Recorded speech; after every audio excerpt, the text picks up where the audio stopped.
Hola amigos, bienvenidos a su podcast Red Privada, el lugar donde semana con semana estaremos viendo las pequeñas historias, las historias olvidadas y la verdadera historia de nuestro México.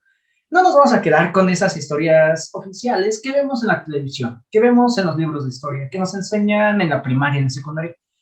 Veremos aquí todo eso que llena de saborcito y que nos deja ver la realidad de nuestro México. Y bueno, como cada semana estamos con su servidor, Irving Rivas, presentador, productor y guionista de este podcast. El día de hoy estamos con mi gran amigo Ángel, como cada semana. Ángel, ¿cómo estás? Bien, aquí esperando conocer más historias, alimentarme con historia verdadera, no quedarme con solamente la historia que o te da los libros o lo que te dan ciertas culturas. Y bueno, amigos míos, hoy les tenemos una gran sorpresa. Tercer capítulo consecutivo con invitado. Cuarto capítulo consecutivo con invitado. Y el día de hoy tenemos una gran amiga nuestra, una gran estudiante del Politécnico Nacional, nuestra querida Britney Rivas. Britney, ¿cómo estás? Hola, pues muy bien, algo nerviosa, es la primera vez que hago esto, pero emocionada, por conocer un poquito más sobre lo que vamos a hablar hoy. Y bueno, el día de hoy, amigos míos, tenemos un capítulo que realmente me llena de emoción, pero también debemos de tener pies de plomo para saber hasta dónde es realidad y hasta dónde es ficción. Porque el día de hoy, amigos, estaremos hablando de la princesa Heréndira, la última princesa purépecha, hija de Tangaxuan Tzintzilcha, quien fue el último emperador tarasco. Y bueno, ¿por qué digo que necesitamos pies de plomo, amigo Ángel? Muy fácil. La historia de Heréndida, principalmente, fue escrita por españoles. Y recordemos lo que hacen los españoles cuando escriben sus historias.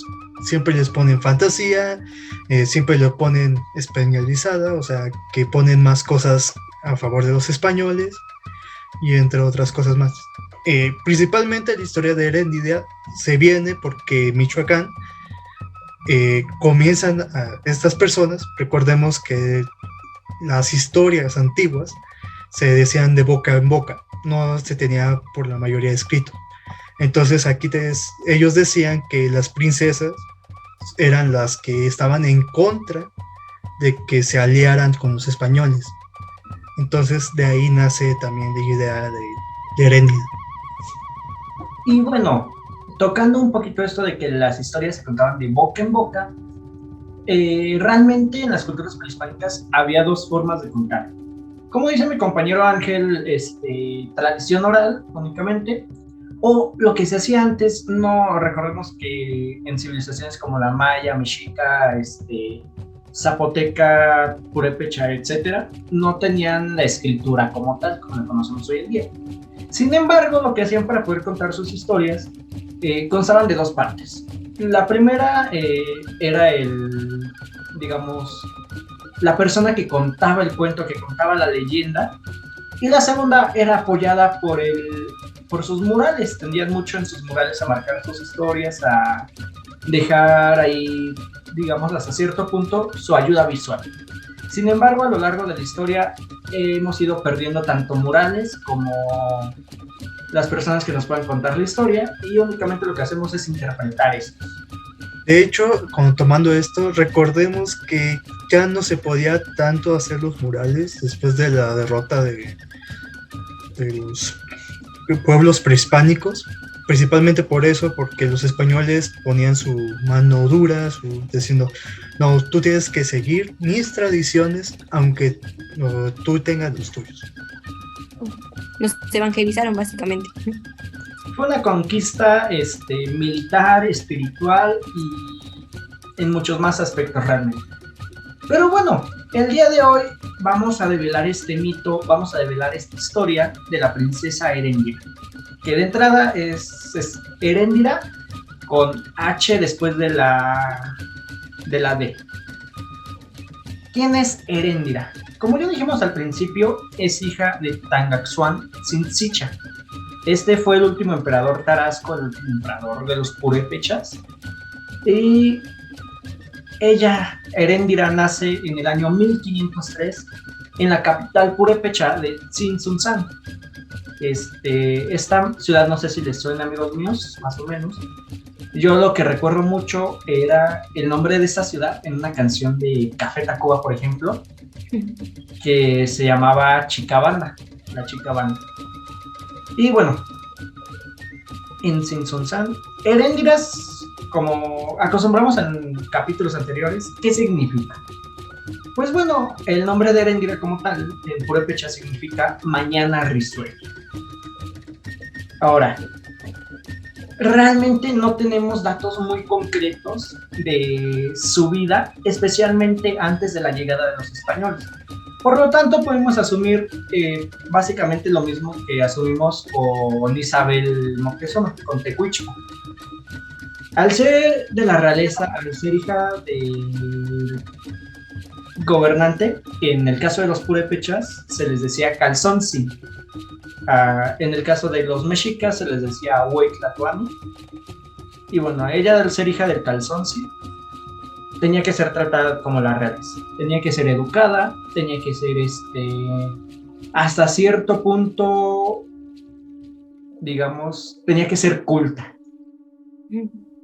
Y bueno, esto será indicador, será muy importante más adelante. ¿Por qué? Pues bueno, en la llegada de los españoles a la capital de México, Tenochtitlan, ella tenía únicamente 16, 17 años. Les toca ver en segundo plano, les toca ver como antagonistas, digamos, la conquista de México Tenochtitlan. Y lo que sí se rescata de esa comunicación entre el Calzonsin purépecha, Tangaxuan, y Cuauhtémoc, es el hecho de que Cuauhtémoc manda emisarios a los pueblos, tanto purépechas como de otras etnias que aún no se han asociado con los españoles, para pedir apoyo, para juntarse realmente todos como una sola raza, como un solo pueblo. Prácticamente Cuauhtémoc fue el primero que dijo, debemos unirnos como los habitantes naturales de esta tierra. El primero que vio tierra antes que diferencia cultural, para poder defenderse. Y bueno, él pide apoyo, sin embargo, no todos se unen. En el caso de los purépechas, el caso está por la siguiente razón. Eran un pueblo que estaba en demasiada guerra con los mexicas. Y precisamente era de los últimos pueblos que nunca cayeron ante los mexicas. Fueron de los que se lograron, digamos, salvar. Bueno. De hecho, aquí hay algo que recalcar. Nosotros recordamos en diferentes episodios, principalmente lo que es la trilogía de la caída de Tenochtitlan, fue que hubo muchos, digamos, líderes de diferentes ciudades que iban en contra de los aztecas, pero sus príncipes no. Y nosotros los catalogamos como los traidores. Pero también hay que pensar en algo, que recordemos que antes de la llegada de los españoles existían las guerras floridas, existían las guerras de expansión y todo ese tipo de cosas. Y recordemos algo interesante, Moctezuma II no fue muy, digamos, político, porque se dedicaba a guerrear, se dedicaba más o menos a incomodar a los demás líderes, lo que provoca que cuando llegan los españoles, pues tienen el enfado. Y en vez de pensar de que no, nosotros somos los que vivimos aquí gracias a los dioses y que no sé qué, prefieren mejor los acabo y ya busco la manera de yo salvarme, digámoslo así. Así es, y este punto de la guerra va a ser muy importante. Porque, bueno, les traigo unos pequeños datos, precisamente, de por qué había digamos, enemistad hasta cierto punto con los mexicas. Como ya sabemos, y como dijo mi compañero Ángel, en México, en lo que es el continente americano realmente, las guerras no eran de exterminio, como se ven en Europa, como se ven en Asia, como llega del viejo mundo. Las guerras aquí tenían hasta cierto punto un ritual, las guerras eran floridas precisamente para obtener sacrificios, sí, tenían toques expansionistas, pero nunca fueron de exterminio, era de rendirlos, de derrotar a la otra tribu, pero nunca de desaparecerla, de asesinarla, como llegó esta costumbre europea.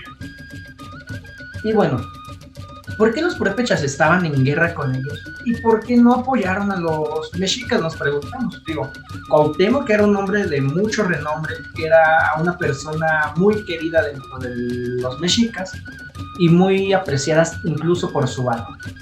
¿Por qué ellos no aceptaron unirse a Cuauhtémoc? Pues bueno, durante la segunda gran batalla entre mexicas y purépechas, estos mismos, los purépechas, ganaron por una traición, digamos, debido a una mentira incluso. ¿Por qué? Porque los mexicas reciben un emisario purépecha, el cual les dice que pueden reunirse con el jefe de su ejército en Tajimaroa, lo que hoy sería Ciudad Hidalgo en Michoacán. Al llegar los mexicas, ven que los purépechas empiezan a retroceder, empiezan a irse. Y los mexicas, pues, deciden quedarse en la zona, deciden tomarla como suya. A final de cuentas, los purépechas abandonaron. Y es algo que ellos sabían. Si se iban, en el ritual de su guerra, ellos eran los perdedores. Ya no tenían que perseguirlos. Deciden quedarse en ese lugar por un rato. Incluso festejar su victoria con las mujeres y con el alcohol que les estaban dando. Ahora, ellos digamos que llegan en la mañana o en la tardecita, mediodía. Están tomando, están festejando. ¿Cómo esperarías que estén para la noche? Después de litros y litros de pulque. Pues estarían completamente ebrios, completamente borrachos. Y es de esta forma que los purépechas se aprovechan para atacar a los mexicas durante el atardecer, ya prácticamente la noche, y vencerlos debido a a este engaño. Una gran táctica de guerra realmente. Sin embargo, para su tiempo fue hasta cierto punto engaño. Ahora, deja de engaño, también incumplía con las reglas de la guerra. Recordemos que ellos estaban acostumbrados que la guerra era desde que sale el sol hasta que se pone. Entonces, si hubo una guerra en la noche, también significa que traicionaron las leyes de la guerra. Así es. Ahora, en el momento que se presenta Tangaxuan, un emisario mexica, y les dice: Señor Tangaxuan, gran calzón de los purépechas del pueblo tarasco, ayuda a los mexicas, están cayendo ante un enemigo nuevo, ante un enemigo blanco, y están perdiendo. Era completamente para levantar sospechas ante los purépechas. Digo, ellos sabían que el imperio mexica, aunque no les había ganado como tal en guerras, era un imperio muy fuerte, un imperio muy vasto, muy extenso, con muchas alianzas, y el que llegara un nuevo enemigo salido de la nada y los estuviera teniendo a raya, los estuviera ya destruyendo, sonaba improbable. Así que el primer pensamiento de Tangaxuan y del jefe de su ejército es que es una trampa, es una mentira, igual que la que ellos hicieron en la segunda batalla. Sin embargo, deciden hasta cierto punto enviar emisarios, porque ya habían recibido más advertencias de este nuevo enemigo, más advertencias de que se estaban uniendo las tribus. Los emisarios, al llegar a lo que es más o menos las afueras de México, México-Tenochtitlan, México-Tacubaya, todas estas zonas, logran ver a lo lejos cómo está cayendo el imperio mexica. Ven las ruinas. ¿Y esto qué hace? Espantarlos completamente. Los abruma. El imperio más poderoso cayendo, destruido, quemándose. Así que regresan ante Tangaxuan y le dan la noticia. Este enemigo es real. Este enemigo realmente le rindió al imperio mexica. Este enemigo nos puede destruir a nosotros también. Así que Tangaxuan decide rendir a su ejército. Nadie más va a levantar la voz. Sin embargo, tiene una hija muy culta, muy con cierto sentido de tener un solo pueblo, su hija Eréndira. Ella será la única que le hará frente. Nadie de su ejército, nadie de sus consejeros, nadie del pueblo le va a decir, no te rindas, ve y pelea con los españoles. Solamente Eréndira. Y será tanta su inconformidad, amigos míos, que su novio, realmente no recuerdo el nombre de eso, era el jefe del ejército purépecha. Y él acepta lo que propone Tangaxuan, lo que propone su suegro prácticamente. Sin embargo, eso causará una gran ruptura con Eréndira. Ellos ya estaban comprometidos, digamos, si lo queremos ver a las relaciones de hoy en día. Ellos estaban comprometidos a nada de casarse, eran el amor de su vida.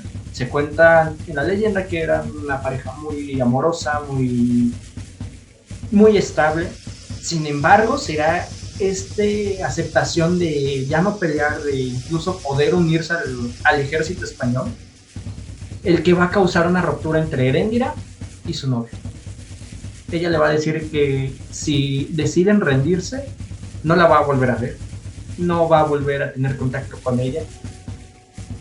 Y bueno, aún así se rinde. Sin embargo, Eréndira, lastimada de su orgullo, lastimada de la cosa que había hecho su padre, lastimada de lo que le había hecho su novio, el amor de su vida, va a decidir organizar por ella misma una rebelión. Tal vez no muy grande al inicio, pero se llevará gente del ejército purépecha, se va a llevar gente del pueblo tarasco para poder formar esta pequeña rebelión, esta pequeña guerrilla, la primera guerrilla en México. Va a desobedecer a Tangaxuan, se va a resguardar en la sierra, se va a resguardar, sí, literalmente con tácticas de guerrilla. Y será a partir de aquí que mientras que ella está organizando una rebelión, una mujer purépecha, princesa, que se fue hasta la sierra a organizar la rebelión, desobedeciendo a su padre, desobedeciendo a su novio, y prácticamente con todo en contra, empezará a formar una rebelión que va a durar años, décadas incluso. Mientras todo esto pasa en el pueblo purépecha, el criminal de guerra desgraciado, como contamos en otros capítulos, Hernán Cortés, va a mandar al más sanguinario de sus hombres, Cristóbal de Olid. Y no solamente yo lo considero sanguinario, realmente en los textos de Cortés, en los textos de la época, se le dice así, el sanguinario. Y es que ya tenía varios juicios por las atrocidades que hacía entre los pueblos que iba dominando. Y mira, que para que unas personas como los españoles, como Hernán Cortés, el gran criminal de guerra que desobedeció y se fue de Cuba, lo mandara a un juicio y aún así les asombrara todo lo que hizo Cristóbal de Olid, era demasiado. Por lo tanto, podemos esperar cualquier cosa de este personaje. Matanzas, genocidios, violaciones, todo el repertorio. Y bueno, Eréndira, junto con cientos de los guerreros, van a ser los únicos que se enfrenten ante el ejército español de Cristóbal de Olid. El pueblo tarasco se va a rendir prácticamente, van a ser esclavos, van a ser los que están en puestos más altos van a estar aliados con los españoles, pero será Eréndira y estos guerreros los que vayan a estar enfrentando al tú por tú. En algunas veces perdiendo, claro que sí, pero también lo que se cuenta es que era una guerrilla muy inteligente, una guerrilla muy digna, que lograba derrotar a varios españoles, causarles bajas que posiblemente no iban a determinar la derrota del ejército español. Sin embargo, se iban a marcar una brecha muy grande, incluso en algunos españoles, incluso miedo, ¿eh? Y bueno, ellos van a tomar espadas, van a tomar incluso armaduras, Y aquí es donde se vuelve a presentar un mito más sobre Erendia. No está del todo, digamos, del todo escrito, del todo verificado, pero se cuenta que Erendira va a ser de las primeras personas que aprenda a manejar las espadas, a manejar esta armadura, y que se va a ir adaptando a los nuevos tiempos. A diferencia de Isabel Moctezuma, ella no se va a adaptar para poder estar al margen de la situación, para poder tener cierto renombre en España. Ella va a ser únicamente para poder vencer a los españoles. Era su único propósito. Después de todo, por eso dejó su tribu, por eso dejó a su padre y a su novio. Y bueno, tiempo después, en la ciudad de Tzintzuntzan, va a estar cayendo, va a caer otra gran ciudad purépecha como es Iguazio, y Erendira va a decidir juntar a su gente en la ciudad de Pátzcuaro, esa pequeña islita en Michoacán. En Pátzcuaro va a juntar a su gente con más tribus que se van a ir sumando con el paso del tiempo, las va a ir organizando y tendrán una gran batalla ahí. Sin embargo, ya no será Cristóbal de Oliva el que los enfrente, va a ser su propio novio. La persona que es el amor de su vida va a ser quien se enfrente a ella cara a cara. Van a tener una gran derrota en Pátzcuaro y ella va a tener que huir hasta los bosques, a las sierras, y se va a resguardar a la altura de lo que hoy es Santa Clara del Cobre. Va a volver a reorganizar su rebelión, va a reorganizar su guerrilla, va a seguir en pie de lucha. Y se cuenta que va a tener varias batallas, una muy importante, donde logran capturar un caballo sano, un caballo con vida, y se lo entregan a Erendira, quien ya era prácticamente la Calzoncin, ya era la gobernante de esta nueva rebelión purépecha. Erendira no va a sacrificar el caballo, sin embargo decide algo muchísimo más inteligente. Va a aprender a domar. Esto con dos fines. Número uno, utilizar las armas de los españoles en su contra. Y número dos, demostrar que solamente son animales, que no son seres mitológicos, que no son dioses los que los montan, que son animales comunes y corrientes que ellos mismos pueden dominar. Y lo va a demostrar porque al paso de varios días va a lograr domar.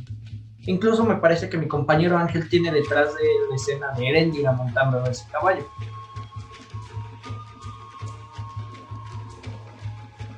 Y bueno, ese caballo va a ser su fiel amigo, su fiel corcel, digamos. Con el paso del tiempo, hasta su última batalla importante, donde va a luchar nuevamente de frente a su novio, a su ex en este punto. Y será montada sobre ese caballo que va a pelear frente a frente con él, literal, van a chocar espadas. Sin embargo, esta nueva batalla va a terminar igualmente en derrota. Va a ser otra vez una huida estratégica, una retirada. Se va a volver a reorganizar la guerrilla, la va a volver a mandar a las sierras, y así por el paso de varios tiempos. Será hasta la edad de 50 o 60 años de Erendira, donde se dice que Fray Diego de Valencia o Fray Pedro de Valencia serán los encargados, o mejor dicho, el encargado, de convencerla de rendirse. Esto recuerden, a la edad de 50 o 60 años. Y bueno, será de esta manera que alrededor del año 1555-1560, Erendira, la última princesa purépecha, nuestra querida líder de la rebelión, de la resistencia en México, nuestra querida Mañana Rizoya, va a rendirse. Se cuenta, y dependiendo de la fuente, como siempre, amigos míos, que va a ser, como ya les dije, Fray Diego o Fray Pedro de Valencia, quienes la van a convencer mediante la religión, mediante esa conquista espiritual de rendir su rebelión, de adaptarse a los nuevos tiempos que venían y dejar de estar en guerra. Pero bueno, ahora, como les dije, hay que tener pies de plomo hasta dónde puede ser cierto, hasta dónde no. Ángel, amiga Britney, ¿algún nuevo dato que ustedes tengan, algún dato diferente? Pues bueno, con lo que investigué, porque pues investigué un poquito sobre esta Heréndira antes para pues no estar tan perdida, que es muy interesante que esta parte de que no tengan como que datos tan exactos, porque de lo que yo encontré es que, por ejemplo, con la cuestión en cuanto a la relación con su papá y con este novio, yo encontré que de hecho ni siquiera era como su novio, y que esa era una de las razones por las que, digamos, vamos a decirlo como una de las razones, pero no tanto, sino como fue una de las cosas por las cuales fue tan fácil que ella, Diera esa como que, ese salto. tomar la decisión de como que ir pues a la guerra y liderar toda esta parte de pues el grupo, ¿no? Y es como que muy interesante eso, que no tengamos como que tantas cosas tan exactas. Sí. Así como les dije, realmente, amigos míos, hablando de tiempos prehispánicos, hablando de tiempos de conquista incluso, debemos de ver qué fuentes tomamos. Incluso en algunos casos las visiones de historiadores reconocidos como es, por ejemplo, Fray Bernardino de Sahagún,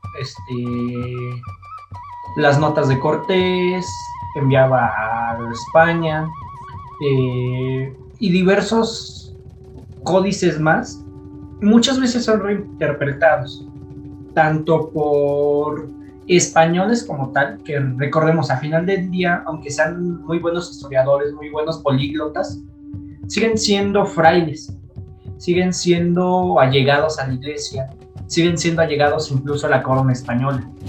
Tienen que justificar el por qué están ahí, tanto para España como para el Vaticano, que en ese momento era la iglesia en Roma, antes de tener como tal su estado, que es legítimo. Y bueno, en este caso depende mucho la fuente. Podemos encontrar un sinfín de historias, unas más aderezadas que otras. Por ejemplo, si ustedes buscan en normal por internet, en Google, lo que me pasó a mí primero fue que encontré que ella moría muy joven, moría a la edad de cerca de 23 años, me parece, 26 de hecho, en 1529 supuestamente. Sin embargo, con una nueva fuente que encontré, fue que decían que fue por medio de frailes que ella decide rendir su rebelión alrededor del 1555, 1563, entre 50 y 60 años. También depende mucho la fuente. De hecho, hablando sobre las fuentes, las primeras historias que se hablaron sobre Heréndida relatan que ella estaba, cuando fue bautizada, en esa parte de que gracias a la religión se acabó su rebelión y todo eso, también la colocan como que ella estaba enamorada de la persona que la bautizó, y que este personaje muere y ella muere con el dolor de la pérdida, supuestamente. Recordemos unas cosas que ya hemos dicho bastante, que es que los españoles fueron los que escribieron estas historias. Ella siempre le ha pertenecido a los ganadores. Ajá, la historia siempre es escrita por los ganadores. Y recordamos también que como es la princesa Heréndida, realmente se sabe muy poco después de las guerras que hubo. Si comparamos su historia, hay un montón que también son consideradas parte ficción, parte realidad, como es la de William Wallace, que él también hizo la rebelión de Escocia.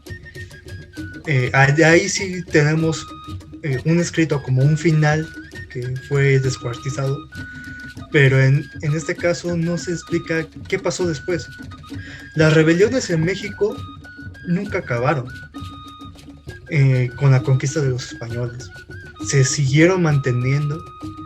Hubo que hasta presidentes mexicanos que tuvieron que involucrarse contra rebeliones de indígenas porque ellos no aceptaban todavía ser parte de otro México que no era el suyo.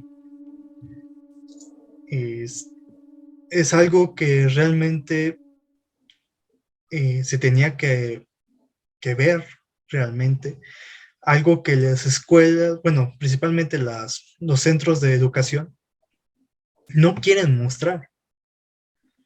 Por ejemplo, la princesa Heréndira es reconocida en todo México como la princesa guerrera, que la princesa que se enfrentó contra los españoles, que no se dejó, pues sí, toda una gran heroína. Pero recordemos que el gobierno mexicano embelleció a muchos héroes. Uno de ellos son los niños héroes. La princesa Heréndira fue reconocida más en la época de Lázaro Cárdenas, porque recordemos que Tata Lázaro Cárdenas. El cardenismo fue, a mi visión, el cardenismo realmente rescató muchas historias olvidadas, muchos héroes que estaban desconocidos, en otros ensalzó unos que no tenían tanto mérito. Sin embargo, aquí pasa algo un poco, digamos, un poco cómico. Porque mientras que tenemos unos héroes que han sido ensalzados durante años, como dice son los niños héroes, como es Juárez, como es en ocasiones personajes como Calles, como Cárdenas y otros más. En el caso de la princesa Heréndira, no es la primera vez que se rescata la historia. Actualmente se ha rescatado muchísimo, se ha puesto ejemplo como incluso del feminismo en México, desde tiempos prehispánicos, pero realmente, a diferencia de otros personajes como son héroes de hoy en día que vemos en la Revolución, como es Felipe Ángeles, en el caso de Heréndira, aunque no es la primera vez que se rescata su historia, se ha ido olvidando, porque en parte, como dices, no tenemos información completamente exacta, completamente verídica de ella, pero también creo yo que ha sido porque no les conviene a todos en el gobierno, tanto nacional como extranjero, que nos veamos de esta forma. Heréndira es completamente el opuesto a la Malinche, a Malintzin. De hecho, aquí te voy a aclarar algo. Esta parte de que es la contraparte de Malinche hasta se siente que fue obligado. ¿Por qué? Porque recordemos que la Malinche es considerada traidora porque ayudó a los españoles, pero recordemos que ella era una esclava. Como esclava no podía desobedecer a su señor y ya sabemos todo lo demás de lo que vivió la Malinche, pero que aún siga siendo considerada una traidora. Una contraparte de esto era Heréndida, para demostrar que había también personajes femeninos que luchaban contra los españoles. Y lo que se estaba diciendo con Tata Lázaro fue porque Tata Lázaro es michoacano. Entonces, uno de sus principales héroes era Heréndida. Entonces, ahí fue también uno de los momentos que tuvo impulso la princesa Heréndida, porque el gran tratador Lázaro Cárdenas fue la que le impulsó también un poco. Y es que la historia de la princesa Heréndira, aunque no es conocida a nivel nacional completamente, como les digo, se ha rescatado en varias ocasiones, en el estado de Michoacán es una leyenda que se cuenta prácticamente día a día. Ahora, ¿por qué se dice que es la contraparte de la Malinche? Si realmente la Malinche pues, fue otorgada a los españoles y ella le dio indicaciones también de cómo vencer a los mexicas. Pues bueno, porque en el caso de Heréndira, aunque ellas eran purépechas y estaban en guerra con los mexicas, decidió organizar la rebelión, si bien no para salvar a los mexicas, para salvar a su propio pueblo. Ahora, en el caso de Malintzin, como hemos comentado en ocasiones rápidas de capítulos pasados, ella incluso podía ver en imágenes de la época montada a caballo o a veces en plena batalla, y no con escudo, no cubriéndose, sino con espada en mano, atacando. Como comentamos en momentos anteriores, incluso fuera de cámaras, Malintzin en su momento gestó prácticamente genocidios junto a Cortés. Gestó ese genocidio en Puebla, en Cholula. Gestó parte de la caída de Tenochtitlan. Si bien, como dices, a final de cuentas lo entregaron ellos como esclavo, no podía desobedecer. Pero hay una brecha muy grande entre no poder desobedecer y el gestar tú mismo cómo va a caer el enemigo. Ahora, esta princesa Heréndira, les digo, se desconoce parte de su vida, como es en muchas personas. Incluso fue con Isabel Moctezuma. Pero tampoco es improbable. Lo vimos en el capítulo pasado. Isabel Moctezuma, a pesar de perderlo todo, su padre, su primo, su tío, de ser violada y de tener una hija que iba a despreciar, ella siguió en cierto punto protegiendo a su propio pueblo, de proteger a personajes que eran originarios de Tenochtitlan. Por lo tanto, yo sí creo que hay una gran diferencia entre Heréndira y Moctezuma, y Isabel Moctezuma contra Malintzin, que gestó varias formas de vencer al enemigo. No sé si tú, Britney, Ángel, tengan algún dato más que apuntar. Pues más que un dato, una opinión. Esta parte como que dando como el trasfondo de estas mujeres, es como también complicado porque yo creo que también lo tomo como en la actualidad, que a veces decimos, no, pues es que al final del día sí otras personas pudieron haber seguido como que esta parte de, a pesar de que pase lo que haya pasado o hayamos sufrido lo que hayamos sufrido, pues seguimos estando, digamos, del lado de la gente con la que crecimos y digamos, en nuestros pueblos. Pero también es como que complicado, ¿sabes? Porque a veces se demoniza mucho esta parte de que, bueno, pero es que como esta persona, sea hombre o mujer, no siguió hasta el final, hasta el momento ya que estaba prácticamente muriendo, y que no siguió con estos mismos ideales con los que creció y con los que de alguna manera se fue formando, y es como que esa traición es como que muy complicado porque al final del día no sabemos bien cómo pudo reaccionar cada una de estas mujeres realmente, ¿no? Porque pues digo, por ejemplo, uno puede decir, bueno, es que yo a pesar de lo que sea, voy a seguir estando del lado de los míos y voy a ponerme siempre, o sea, voy a contraponerme a estas otras personas que vienen como a atacarnos, ¿no? Pero pues también si te lo piensas, incluso yo creo que se puede hablar como que de que se escuchaba que, no, pues si llegaban a tener a las mujeres como esclavas, les hacían esto, les hacían el otro, pues también está como para pensarse esta situación de, híjoles, a lo mejor ella no quería, pero tuvo que justamente porque era una esclava.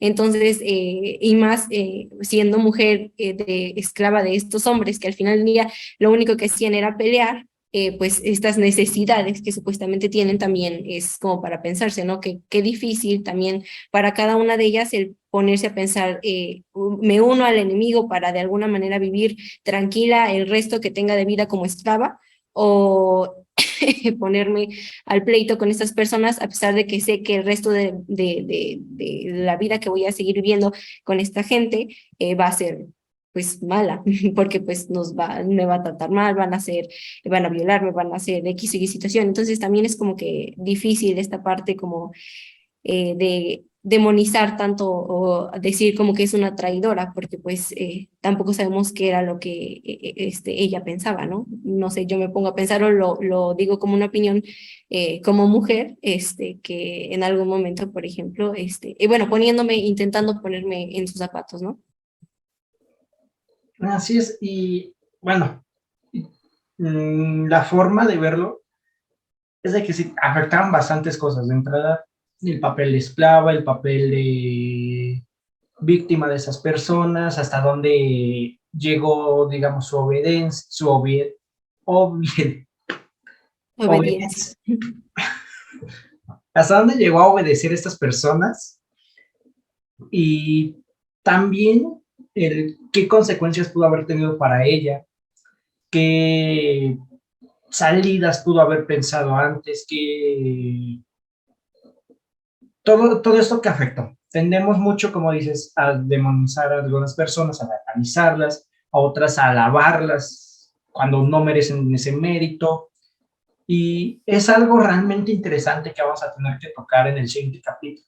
¿Por qué? Porque se habla muy fácil de Malintzin, la traidora, esto, lo otro, pero realmente tenemos que ver incluso si hay datos de su infancia, datos de cómo creció, datos de qué hizo Cortés, y analizar esos datos también, porque unos pueden decirnos es que Cortés fue muy bueno con ella, la enamoró, y otros pueden decirnos Cortés era un criminal de guerra, como ya sabemos, y no la enamoró, la violó en repetidas ocasiones y la obligaba a hacer ciertas cosas. Siempre las personas van a ser claroscuros, van a ser grises, no hay blancos y negros. Sin embargo, sí va a haber acciones que definan sus futuros y que van a tener más peso que otras. En el caso, por ejemplo, de Santana, tiene muchísimo peso el cómo, digamos, que esa última venta de la mesilla, y tendemos a satanizarlo pensando que vendió la mitad del terreno, cuando realmente la venta fue en la mesilla y tiene muchísimas cosas que considerar ahí. O con Porfirio Díaz. Podemos tacharlo de dictador, podemos tacharlo de racista, podemos tacharlo de muchas cosas, pero realmente durante sus primeros años incluso fue la mano derecha de Juárez. De hecho, hay que ponerlo así. Si ponemos cuánto duró en el poder, realmente el considerado dictador tenía que ser Juárez. Juárez estuvo 11, Porfirio tuvo 10. Incluso yo tiendo a hacer muchas investigaciones conjuntas, tiendo a hacer investigaciones sobre la marcha para poder tener ciertos capítulos de personajes más adelante, y apenas había yo encontrado el dato y la anécdota de que al momento de la muerte de Juárez tiene un libro francés sobre la Constitución abierto, y tiene una nota a pie de página en el que dice que en momentos de guerra la dictadura la dictadura es es lo que el pueblo pide y lo que el pueblo necesita. Ahora, ¿en qué momento estuvo en guerra? Pues él contra Maximiliano, y prácticamente en esa nota está aceptando que él fue un dictador en su momento. Por eso mucha gente lo quiso fuera, Lerdo de Tejada, Díaz, y demás personas. Sin embargo, hay siempre claroscuros que considerar. Hay personas que durante mucho tiempo fueron héroes y llegó un momento en su vida en el que de alguna forma cambian y se vuelven los villanos de la historia. Lo mismo pasa con Juárez, con Díaz, con Santana, pasa con Elías Calles, incluso también con el mismo Hernán Cortés, ¿no? Al final del día, para mucha gente en la actualidad nos damos cuenta que efectivamente no vino como a traernos como esas cosas buenas, ¿no? Vino a terminar con nuestra religión y a traer muchas cosas más. Y al final del día nosotros ahorita lo vemos así, pero antes era así de que, pues vino a traer buenas cosas, o incluso la gente en España no lo piensa como de qué es lo que verdaderamente vino a hacer acá. Es que realmente esta visión es hispanista, de nueva generación, digamos. El ver a Cortés como el salvador, el ver a Cortés como el héroe, porque realmente hay incluso lugares en España donde se le considera que fue un criminal de guerra, desde antes de viajar al Nuevo Mundo. Ahora, yo como mexicano, yo como habitante de este continente de América, siempre voy, a partir de mis investigaciones, siempre lo he considerado, y con justa razón, un desgraciado, un criminal de guerra, una persona repugnante completamente con toda la extensión de la palabra. Y así venga cualquier hijo de político a decir que no, así venga cualquier español a decir que no, cualquier alemán, la nacionalidad que sea. Pero a final de cuentas no puedes mentir ante los papeles. Y ante los papeles está que Cortés fue un criminal de guerra antes de llegar al nuevo continente, durante su paso en Cuba y durante sus atrocidades en México. Y bueno, para cerrar el capítulo de hoy de la princesa Heréndira, realmente me gustaría hacerles, amigos míos, la invitación de investigar sobre esta princesa purépecha. ¿Por qué? Porque es la manera, digamos, más práctica, más fácil que tenemos de exaltar este vistazo del mexicano, de que realmente no siempre tenemos que unirnos al enemigo, no siempre tenemos que doblegarnos ante él, que tenemos personas, que tenemos hombres y mujeres de infinita valentía, de infinito honor, que van a poner su pueblo por encima de su beneficio propio. Y es el caso de Heréndira. Esta vez, amigos míos, les recomiendo investigar. Si son de las personas que sienten más fácil investigar por internet, háganlo. Si son de las personas que les gusta escuchar mientras hacen otras cosas, busquen capítulos sobre la princesa Heréndira. Si les gusta leer o se lo quieren enseñar a sus hijos, a sus sobrinos, a sus primos, hay un libro ilustrado muy bueno, salió el año pasado precisamente, y se llama La princesa purépecha, Heréndira.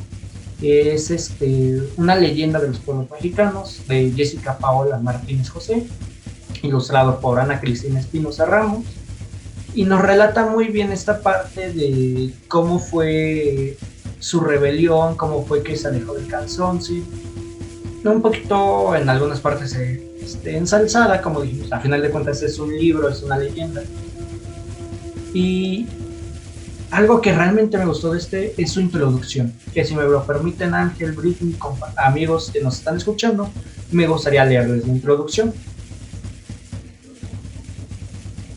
Y dice así: hoy somos un país, pero hace más de 500 años el territorio estaba dividido en pueblos, cada uno llamado señorío, con sistemas de vida y gobernantes muy diferentes uno de otro, hasta que un día desde el mar llegaron los españoles sobre sus barcos.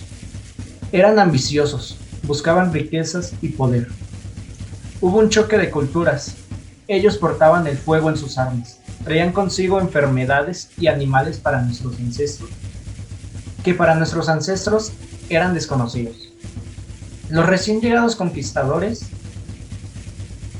conquistaron Tenochtitlan, lo que les facilitó avanzar hacia los distintos señoríos, como el purépecha, que hoy conocemos como el estado de Michoacán. Esta es la historia de la princesa purépecha Heréndira, dueña de sí, dispuesta a defender hasta el final lo suyo, llena de orgullo y siempre sonriendo. Así que, amigos míos, si les apasiona la historia como a nosotros y buscan compartírsela a personas, digamos, más pequeñas, este libro lo pueden encontrar en PDF, lo pueden encontrar impreso, incluso me parece que lo pueden encontrar en una publicación en Facebook, que fue donde yo lo encontré por primera vez.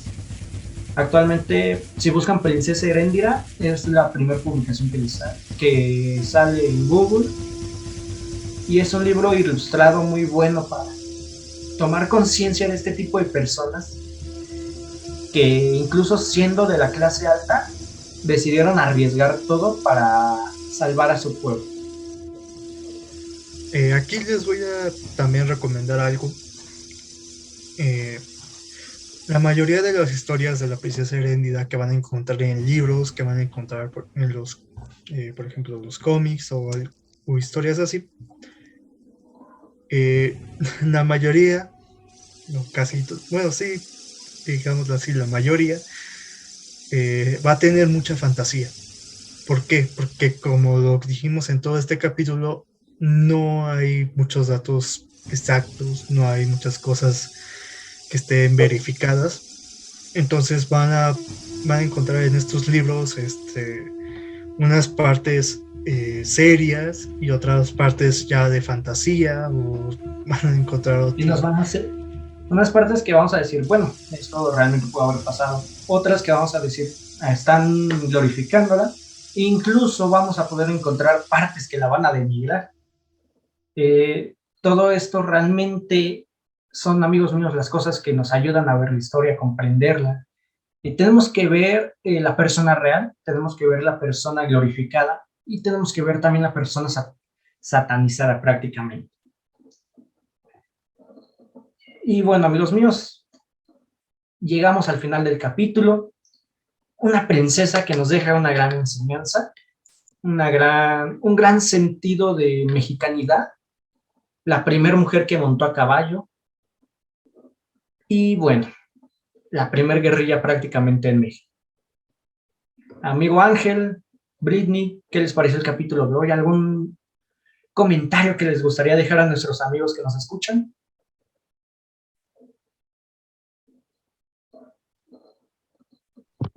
No, pues me gustaría decir, bueno, agradecerles por haberme invitado.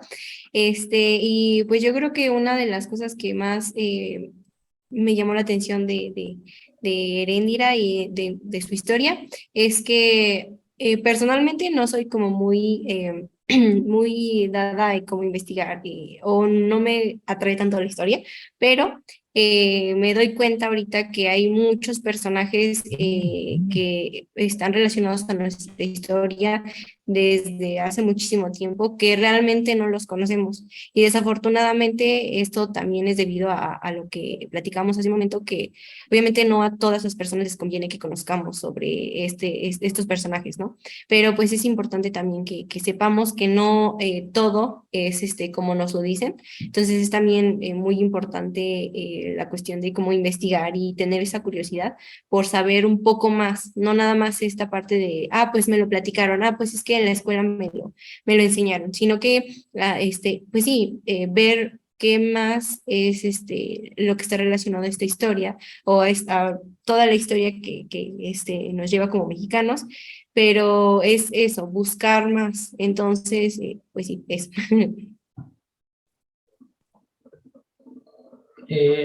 Pues bueno, Britney, un gustazo tenerte con nosotros. Este fue un gran capítulo, una gran invitada. Realmente esperamos tenerte en capítulos venideros, tenerte con nosotros comentando sobre ese tipo de cosas. Y bueno, no olviden, amigos míos, seguirnos como Red Privada Podcast. En Instagram nos pueden encontrar como red.privada.podcast. A mí pueden seguirme como Irving-RUS-CRZO. A mi amigo Ángel Esquivel, ¿cómo pueden seguirte? En Instagram como Ángel Esquivel. Ángel Esquivel. Britney, ¿alguna cuenta que te gustaría dar? ¿Algún proyecto en el que podamos encontrarte?